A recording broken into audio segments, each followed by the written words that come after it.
everybody. Today for our Lunch and Learn, I thought we would talk about National Diabetes Awareness Month. Now, some of you may be thinking, diabetes? She's a chiropractor. What do those two have to do with anything? Well, a lot more than you might think.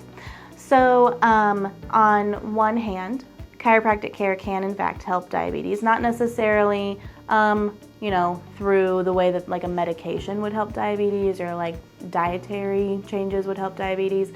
But as many of you guys might know from being in the office and talking to me, the body has nerves that go out from the spinal cord all the way to different parts of the body. That means that it sends information from your brain down out to that area. That area sends signals back up through to the brain. So if things are misaligned throughout the spine, it can either send way too many signals, or it can not send enough signals, or it can send really choppy signals. Any of that is not good in terms of how the body operates long term.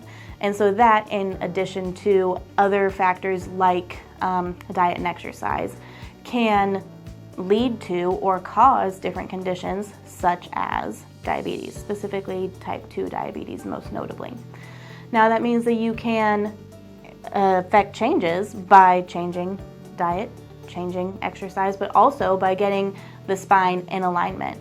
We have many patients who have been diagnosed as a type 2 diabetic who, when they are under regular chiropractic care and they're managing their diet and their exercise, they see the most improvement when they do those three things versus when they do just one or two of them alone. And so the two actually go hand in hand very well. Many people don't know that I also have a personal connection to National Diabetes Awareness Month, in that my husband Brett, who you now see up at the front of the office, is a type 1 diabetic. He has been for many years, ever since he was a teenager. And so we like to raise awareness for this topic because a lot of people don't realize that type 1 and type 2 diabetes are different. Type 1 diabetes, quite honestly, they don't really know why you get it.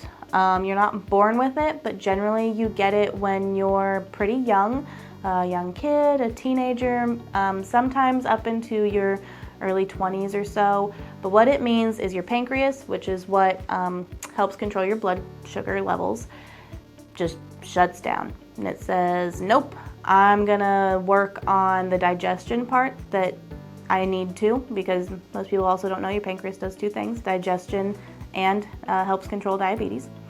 So that part just shuts down. In type 2 diabetes, it's more like it's still working, but something isn't working quite right.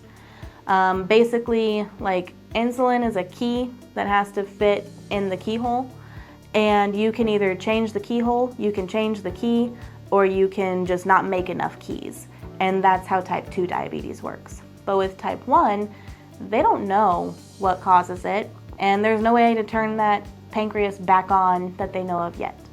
And so the JDRF, the Junior Diabetes Research Foundation, is a very near and dear organization to our hearts. We always try to raise awareness for it and potentially raise some funds around this time of the year that go towards it, just to help get more research for diabetes on that front side with that type 1 diabetes, as well as taking the opportunity to let people know about some of the dietary changes and the exercise changes and the adjustment changes that can be made with different types of diabetes. So there will be links below this to the JDRF, also to our website, where you can find more information about these different topics. And I implore you, go check it out and look into it, whether you have $1 to donate, no dollars to donate, $1,000 to donate. Check it out, look at some of the resources, not only that you can implement in your life to help maybe you or a loved one either control or prevent diabetes, but that you can also implore some changes in the world for people who can't change their situation but are fighting every day just to stay alive. So again, let me remind you, it's JDRF, link below, link on the website. Go check it out, and we'll see you at your next appointment. Bye.